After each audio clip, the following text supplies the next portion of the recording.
দেখ 1 2 3 বন্ধুরা দেখো এখানে বলো তো কয় রকমের মাছ আছে বলতে পারবে?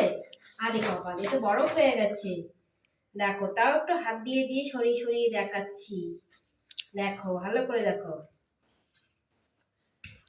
বলতে পারবে? বলতে পারবে না। কিন্তু এই মাছগুলো কাটতে কালকে আমার পুরো বেহাল, কারণ আমি এতগুলো মাছ কোনোদিন একা একা কাটিনি।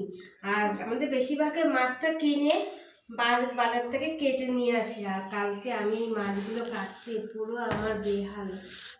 তাই এখানে 3 রকমের মাছ আছে। এই দেখো ইলিশ মাছ, তারপরে তেলাপিয়া মাছ, আরে ভোলা মাছ। চলে আসো, ইলিশ মাছ দিয়ে বেগুন দিয়ে রান্না হবে, মাম খাবে মাম। চলে আসো, কে কে মাছ ভাত খেতে ভালোবাসো, চলে আসো।